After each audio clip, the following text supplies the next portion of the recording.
Homeopathy 1790 में doctor Samuel Hahnemann ने Germany में डिस्कवर करी। होम्योपैथी को डिस्कवर करने से पहले संस्कृत का अध्ययन किया था हैनमन ने, और उन्होंने संस्कृत में एक सिद्धांत पाया, समय समय थी, यानी कि सिमिलिया सिमिलिबस क्यूरेंटर, लाइक क्योर्स लाइक। और इसी प्रिंसिपल के बेस पे हैनमन ने होम्योपैथी का आविष्कार किया और होम्योपैथी की दवाओं द्वारा असाध्य रोगों को ठीक करने की कोशिश करी, और उस कोशिश में वो बहुत सफल भी हुए। इस कोशिश का मॉडर्न वर्जन आज होम्योपैथी के नाम से मशहूर है और समाज में लोगों को ये हेल्प करने के लिए बहुत फ़ायदेमंद और कारगर है। होम्योपैथी, जैसा कि मैंने बताया, सिमिलिया सिमिलिबस क्यूरेंटर सिद्धांत पे काम करती है, यानी कि जो औषधियाँ नॉर्मल शरीर पे जो सिम्टम्स पैदा करती हैं, अगर वही सिम्टम किसी बीमारी में मिलते हैं तो वही दवा को हाई पोटेंसी में दे करके मरीज़ों को ठीक करा जाता है। इस प्रकार इसके द्वारा पिछले 200-250 साल में ये जाना गया कि होम्योपैथी असाध्य रोगों को भी जल्दी, रैपिड यानी कि जल्दी, जेंटल यानी कि बिना दुष्परिणाम के, एंड परमानेंट यानी कि जड़ से ठीक करने में कारगर है। होम्योपैथी चूज़ करने के पीछे जो सबसे बड़ा कारण रहा वो ये रहा कि होम्योपैथी में एक ऐसा डायमेंशन है जो किसी और पैथी या चिकित्सा पद्धति में नहीं मिलता है। होम्योपैथी में जो इलाज करने का फोकस है वो फोकस मरीज़ के ऊपर है, ना कि डिजीज़ के ऊपर। ऐसा कहा जाता है कि एलोपैथी या अन्य चिकित्सा पद्धति मर्ज का इलाज करती हैं, जबकि होम्योपैथी द्वारा आप मरीज़ का इलाज करते हैं। ये एक बहुत ही क्रिएटिव डायमेंशन है, क्योंकि हर नया केस, भले ही उसके सेम बीमारी हो, उसमें कुछ ना कुछ नया एक्सप्लोर करने का होता है, कुछ ना कुछ क्रिएटिव एक्सप्लोर करने का होता है, और जो आप दवा देते हैं वो एक तरह का टेलर मेड सॉल्यूशन होता है, डिपेंडिंग अपॉन कि पेशेंट की बीमारी के पीछे क्या कारण रहे, किन वजहों से वो बीमारी सामने आई। और इस टेलर मेड सॉल्यूशन को करने में होम्योपैथी में जो चैलेंज है वो किसी और पैथी में नहीं है। यही कारण रहा जिसकी वजह से होम्योपैथी की तरफ मेरा शुरुआत में रुझान हुआ। उसके बाद पिछले 20 साल से काम करते करते होम्योपैथी में जो रिज़ल्ट देखे, उन रिज़ल्ट ने दिल को इतनी खुशी दी और इतना सरप्राइजिंग रिज़ल्ट आया कि होम्योपैथी पे पूरा मन लगा, और इसी पे आगे बढ़ते हुए अपने फ्यूचर पे मैं कैंसर, किडनी के डिजीज़, लेडीज़ के गायनेकोलॉजिकल प्रॉब्लम्स, बच्चों के डिजीज़ और बच्चों के बिहेवियरल डिसऑर्डर्स, साथ ही साथ जोड़ों के दर्द, गठिया इत्यादि की रिसर्च बेस्ड मेडिसिन लेकर के अपने नए अस्पताल के थ्रू मानवता की सेवा करना चाहता हूँ। ये सवाल अक्सर पूछा जाता है कि होम्योपैथी की चिकित्सा अन्य चिकित्सा पद्धतियों से बेहतर क्यों है। सबसे बड़ा जो इसका फ़ायदा है होम्योपैथी का वो ये है कि एक तो ये इफेक्टिव है, दूसरा इसमें कोई दुष्परिणाम, कोई साइड इफ़ेक्ट नहीं होते हैं जो कि अन्य चिकित्सा पद्धति स्पेशली एलोपैथिक मेडिसिन में पाए जाते हैं। और आजकल आयुर्वेदिक मेडिसिन का जिस तरह का यूज़ हो रहा है उससे भी अक्सर दुष्परिणाम देखने में आ रहे हैं, जबकि होम्योपैथी की दवा चूँकि पोटेंटाइज्ड होती है, इसमें केमिकल की मात्रा ना के बराबर होती है, इस वजह से इसका कोई दुष्परिणाम नहीं हो सकता है। हाँ, होम्योपैथी अगर गलत तरीके से प्रैक्टिस करी जाए तो इसका दुष्परिणाम ज़रूर देखने में मिल सकता है, लेकिन ये होम्योपैथ की क्वालिफिकेशन पे डिपेंड होता है। दूसरी बात, होम्योपैथी की कुछ लिमिटेशंस भी हैं, जैसे कि आज के ज़माने में अगर आप होम्योपैथी को हार्ट अटैक, मिर्गी के दौरे या किसी इमरजेंसी में यूज़ करना चाहें तो ये गलत होगा। यहाँ पे एलोपैथी का रोल होम्योपैथी से बेटर है। साथ ही साथ होम्योपैथी में शल्य चिकित्सा नहीं होती है। अगर केस में शल्य चिकित्सा यानी सर्जरी की ज़रूरत है तो सर्जन की ही ज़रूरत होती है। हाँ, ये ज़रूर किया जा सकता है कि होम्योपैथी से हीलिंग में जल्दी पहुंचाई जा सके और या फिर सर्जन से दूर रखने की कोशिश करी जा सकती है, लेकिन अगर सर्जरी अवश्यंभावी है, होनी ही है, तो सर्जरी को ही होना चाहिए।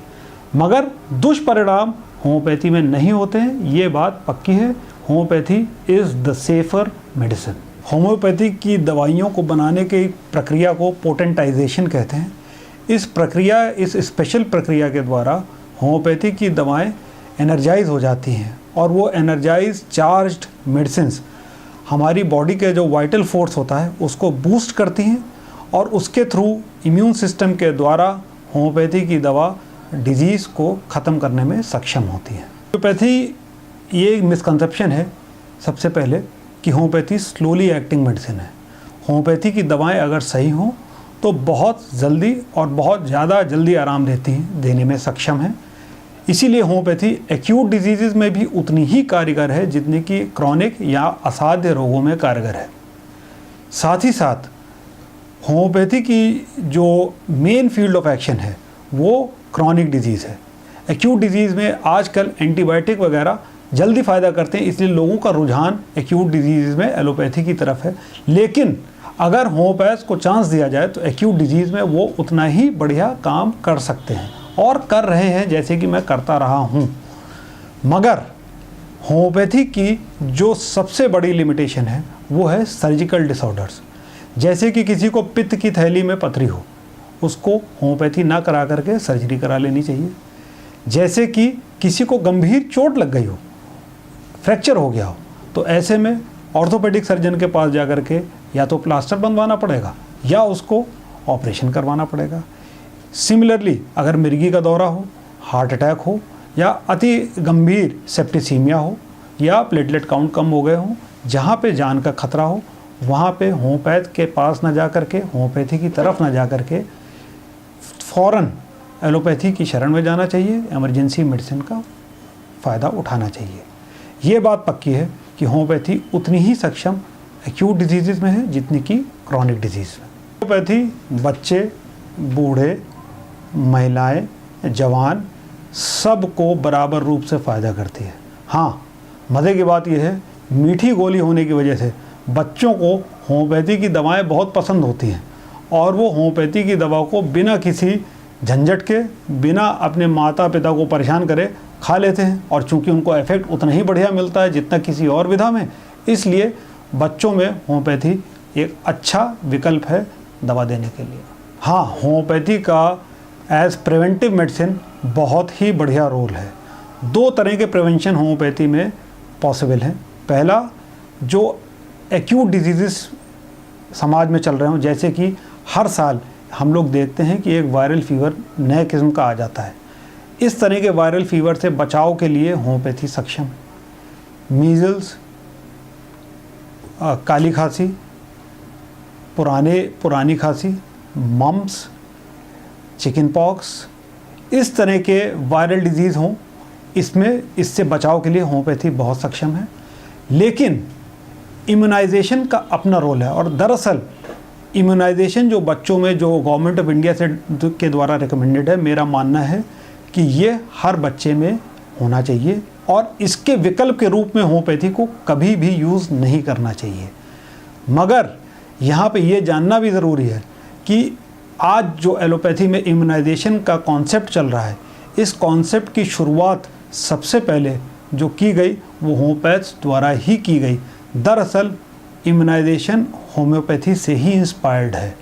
लाइक क्योर्स लाइक, वहाँ पे क्या होता है, मीज़ल्स वायरस को डेड करके उसका एक वैक्सीन बना देते हैं जो पेशेंट को लगा दिया जाता है और ये मान लिया जाता है कि उसको अब मीज़ल्स कभी नहीं होगी। इससे बढ़िया उदाहरण लाइक क्योर्स लाइक का कुछ भी नहीं हो सकता। एक बहुत अच्छा रोल होम्योपैथी का एज प्रिवेंटिव मेडिसिन है, वो है जेनेटिक डिसऑर्डर्स में। देखिए, जेनेटिक डिसऑर्डर्स अगर आपको हो गए या आपके परिवार में किसी को हो गए तो वो तो कोई भी नहीं ठीक कर सकता, उनको संभाला जा सकता है।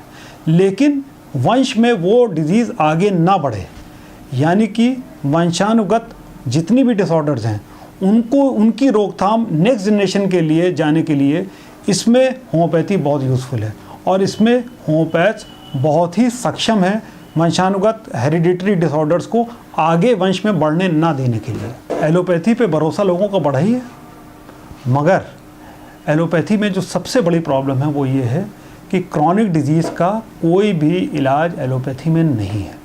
एक्यूट डिजीज़ का अच्छा इलाज है, लेकिन अगर एक्यूट डिजीज़ बार बार हो रहे हों तो होम्योपैथी की ज़रूरत पड़ती है।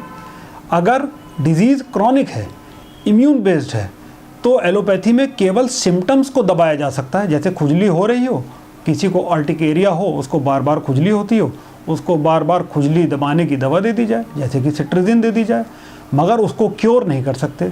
उसको क्योर करने की सबसे बढ़िया चिकित्सा विधा जो है वो होम्योपैथी है।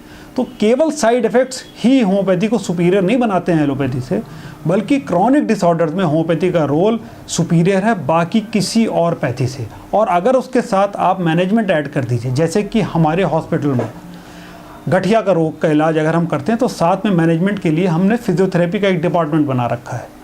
तो फिजियोथेरेपी साथ में होम्योपैथी को ऐड करके जब हम देते हैं तो हम बहुत ही ड्रामेटिक रिजल्ट्स पाते हैं। नहीं, होम्योपैथी में ऑपरेशन नहीं होते, होम्योपैथ ऑपरेशन करने के लिए ऑथराइज भी नहीं है। इसलिए एक होम्योपैथ के दिमाग में ये बहुत ही क्लियर होना चाहिए कि क्या चीज़ ऑपरेशन के द्वारा ठीक करी जा सकती है और क्या चीज़ होम्योपैथ ठीक कर सकता है। बहुत सारे ऐसे डिसऑर्डर्स हैं जिनका कि खाम में ऑपरेशन हो जाता है, जैसे कि अगर गुर्दे की पथरी या मूत्र द्वार पे कहीं पे भी कोई पथरी 1 सेंटीमीटर से कम की हो तो उसको बिना ऑपरेशन के होम्योपैथ द्वारा निकाला जा सकता है। अगर बहुत छोटी कंकड़ी गॉल ब्लैडर में हो, गॉल ब्लैडर का जो स्लज है उसको होम्योपैथी के द्वारा निकाला जा सकता है, मगर गॉल ब्लैडर स्टोन अगर है तो उसको सर्जरी के द्वारा ही निकाला जा सकता है। ऐसे ही बच्चेदानी में अगर गांठ हो, अगर गांठ 5 सेंटीमीटर से छोटी हो होम्योपैथी द्वारा ठीक करी जा सकती है, 5 सेंटीमीटर से बड़ी हो ऑपरेशन करा लेना चाहिए। अगर ब्रेस्ट में गांठ हो, अगर गांठ 5 सेंटीमीटर से छोटी है होम्योपैथी द्वारा क्योरेबल है। अगर गांठ मैलिग्नेंट है, अगर गांठ में मैलिग्नेंसी के चांसेस हैं तो उसकी शल्य चिकित्सा और बाकी का एलोपैथिक इलाज होना चाहिए। तो ये कहना गलत है कि होम्योपैथी में सर्जरी से बचाया नहीं जा सकता। अगर बचाने लायक केस है तो उसको सर्जरी से बचाया जा सकता है, लेकिन अगर सर्जरी इंडिकेटेड है तो सर्जरी ही होनी चाहिए और सर्जरी होम्योपैथ नहीं कर सकते।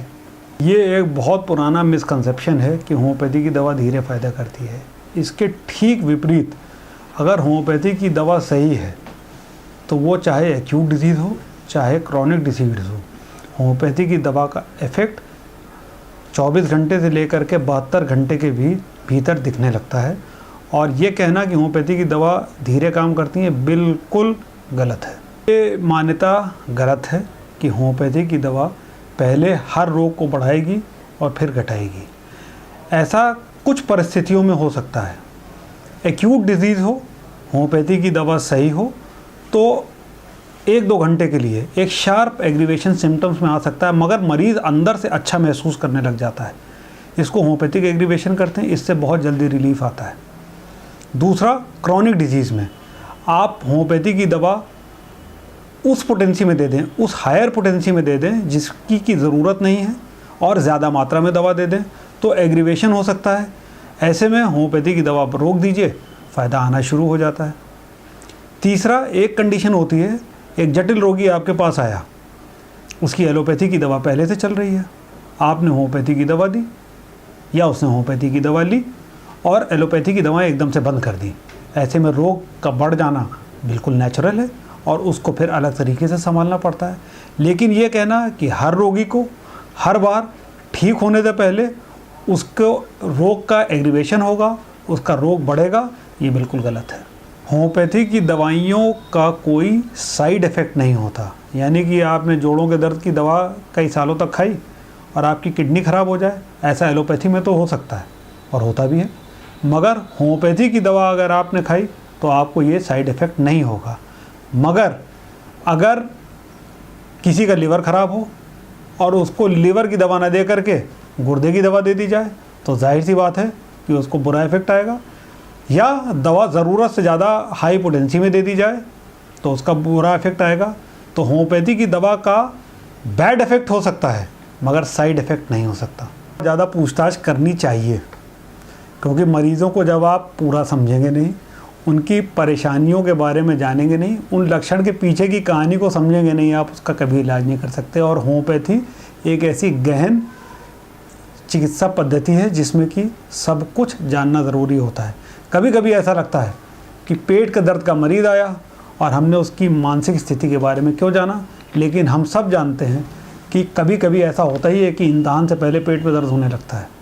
तो पेशेंट के बारे में सब कुछ जानना ज़रूरी है, उसकी पास्ट हिस्ट्री, उसकी सोशल हिस्ट्री, उसकी पास्ट मेडिकल हिस्ट्री, ये सब चीज़ें जान करके जब होम्योपैथी की दवा दी जाती है तो वो ज़्यादा फ़ायदा करती है। और होम्योपैथी की दवा के प्रिस्क्रिप्शन में ख़ास तौर से जब वो क्रॉनिक डिजीज़ हो तो हमें उसका साइकोसोमैटिक मेकअप जानना ज़रूरी होता है, यानी कि उसका मनोरूप और उसकी शारीरिक क्रिया दोनों के बारे में जान करके जब हम दवा देते हैं तो होम्योपैथी की दवा से बहुत जल्दी लाभ आने की आशा होती है। इसलिए होम्योपैथी या होम्योपैथिक फर्स्ट कंसल्टेशन में समय ज़्यादा लगता है और ज़्यादा गहन पूछताछ करी जाती है। ये एक बहुत ही प्रचलित भ्रांति है, एक कॉमन मिसकंसेप्शन है कि होम्योपैथी के इलाज के दौरान बहुत ज़्यादा परहेज़ करना पड़ता है। 200-250 साल होम्योपैथी की विधा के जन्मे हुए और ये देखा गया कि ज़्यादा परहेज़ से कोई अंतर नहीं पड़ता।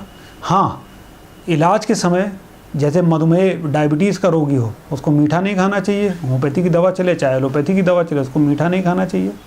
सिमिलरली कुछ होम्योपैथी की दवाइयाँ हैं जिनके साथ स्पेसिफिक परहेज़ होता है, जैसे कि एक बहुत कॉमन दवा है ब्रानिया, इसके साथ रॉ वेजिटेबल्स नहीं खानी चाहिए, वेजिटेबल्स नहीं खानी चाहिए। एक बहुत कॉमन दवा है थूजा, लोग अक्सर मस्से के लिए खाते हैं, इसके साथ कच्चा प्याज नहीं खाना चाहिए। जनरली जब होम्योपैथी की दवा लें तो कच्ची सब्जियां नहीं खानी चाहिए क्योंकि ये रॉ हर्ब्स होती हैं और ये होम्योपैथी की दवा के असर को कम करती हैं। कच्ची सब्जियां कोई खाता नहीं, सलाद को अवॉइड करना चाहिए और नहीं खाना चाहिए।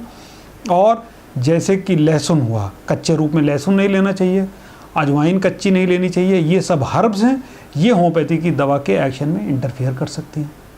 लेकिन बहुत लंबे चौड़े परहेज़ की ज़रूरत होम्योपैथी की दवाओं के समय नहीं होती है। व्यसन हर किस्म का ख़राब होता है, चाहे पान खाना हो, चाहे बीड़ी पीना हो, चाहे सिगरेट पीना हो, चाहे शराब पीना हो। मगर ये बात गलत है कि दुर्व्यसन करने वाले लोगों को होम्योपैथी की दवा फ़ायदा नहीं करेगी। हाँ, उनको होम्योपैथी की दवा लेने के समय ज़्यादा ख्याल रखना पड़ेगा। जैसे कि पान मसाला खाए हों तो मुंह कुल्ला कर लें आधे घंटे पहले, उसके बाद दवा खाएं। कम से कम आधे घंटे तक पान मसाला ना खाएं, सेम सिगरेट के साथ हो।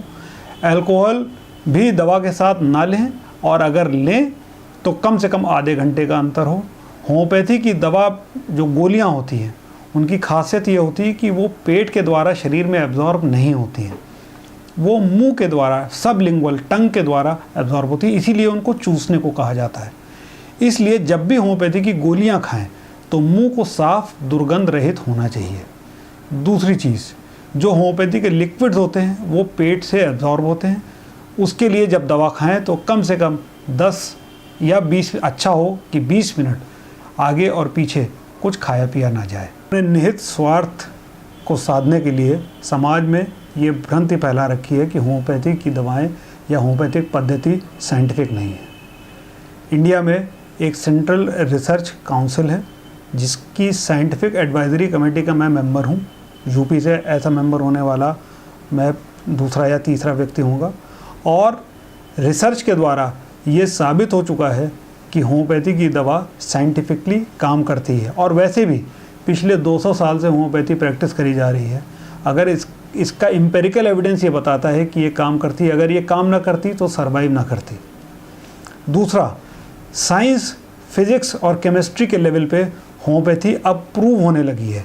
नैनो मेडिसिन इसका एक एग्जाम्पल है। होम्योपैथी लोएस्ट फॉर्म में नैनो मेडिसिन है, हाईएस्ट फॉर्म में ये साइबरनेटिक्स के प्रिंसिपल्स को बिलोंग करती है, जिस पे काम और शोध चल रहा है। और मुझे ये पक्का यकीन है कि आने वाले 50 वर्षों में होम्योपैथी को 100% साइंटिफिक मान्यता हर तबके से मिल जाएगी। अभी ये मान्यता केवल डॉक्टर्स और पेशेंट्स के द्वारा मिली है। किताबें पढ़ करके होम्योपैथी की दवा हिंदुस्तान में तो बहुत दी जाती है, इसको ले होम्योपैथी कहते हैं। मेरा अपना मानना है कि ये एकदम गलत है, ऐसा बिल्कुल नहीं होना चाहिए। क्यों? क्योंकि डिज़ीज़ के बारे में जानना बहुत ज़रूरी है। किस चीज़ का आप इलाज कर रहे हैं ये जानना ज़रूरी है। छोटे मोटे रोगों के लिए होम्योपैथी की दवा दे दीजिए, कोई बात नहीं, फ़ायदा भी मिलता है, लोग सक्सेसफुल भी होते हैं। चूँकि कोई साइड इफ़ेक्ट नहीं होता है तो कोई बड़े नुकसान की भी बात नहीं है। मगर अगर आपको असाध्य रोगों को, जटिल रोगों को ठीक करना है तो एक प्रोफेशनली ट्रेंड होम्योपैथ के पास जाना ज़रूरी है, जो आपके डिजीज़ को समझ सके, आपकी शारीरिक संरचना को समझ सके और साथ ही साथ जिसको होम्योपैथी की दवाओं का ज्ञान हो। जो लोग किताब पढ़ते हैं, किताब पढ़ के होम्योपैथी करते हैं, उनको केवल दवाओं का ज्ञान होता है, उनको शारीरिक संरचना, डिजीज़ और डिजीज़ डायग्नोसिस का ज्ञान बिल्कुल नहीं होता है। तो आप अपने स्वास्थ्य और अपनी हेल्थ की प्रॉब्लम्स को एक अनट्रेंड, अनप्रोफेशनल होम्योपैथ के हाथ ना सौंपें तो अच्छा। देखिए, होम्योपैथ्स कितने प्रकार के होते हैं, इसके बारे में सबसे बढ़िया जो क्लासिफिकेशन है वो ब्यूपा, मैक्स ब्यूपा के नाम से जो इंश्योरेंस कंपनी उसने किया हुआ है। उनके अनुसार 3 प्रकार के होम्योपैथ आपको समाज में मिलेंगे। एक जिनके बारे में मैंने बताया, ले होम्योपैथ्स, जो कि डॉक्टरी बिल्कुल नहीं पढ़े हैं, किताब से होम्योपैथी पढ़ी और दुकान खोल करके बैठ गए। इनको आप झोला छाप होम्योपैथ भी कह सकते हैं। दूसरे प्रोफेशनल होम्योपैथ्स। प्रोफेशनल होम्योपैथ्स वो लोग हैं जिन्होंने होम्योपैथिक कॉलेजेस में, स्कूल्स में मेडिसिन की, शारीरिक संरचना की, एनाटॉमी फिजियोलॉजी की पढ़ाई करी और होम्योपैथ की तरह ट्रेंड होकर के उन्होंने होम्योपैथी की प्रैक्टिस करी और वो सफलतापूर्वक प्रैक्टिस कर रहे हैं। और तीसरे वो होम्योपैथ हैं जिनको पुराने ज़माने में कन्वर्टेड होम्योपैथ कहा जाता था। आज के ज़माने में ब्यूपा के अनुसार उनको मेडिकल होम्योपैथ कहा जाता है, जिन्होंने MBBS किया, उसके बाद MD करी, एलोपैथी में करी और उसके बाद उन्होंने होम्योपैथी में डिग्री ली, होम्योपैथिक रजिस्ट्रेशन किया और उसके बाद वो होम्योपैथी की चिकित्सा को फॉलो करते हुए मरीजों का इलाज कर रहे हैं। ऐसा ही एक मेडिकल होम्योपैथ मैं खुद हूँ। मैंने MBBS किया, MD किया, उसके बाद इंग्लैंड से MF super speciality skills homeopathy में प्राप्त करी और आज मैं होम्योपैथी को मेडिकली कानपुर शहर में और लखनऊ में सक्सेसफुली पिछले 20 साल से कर रहा हूँ।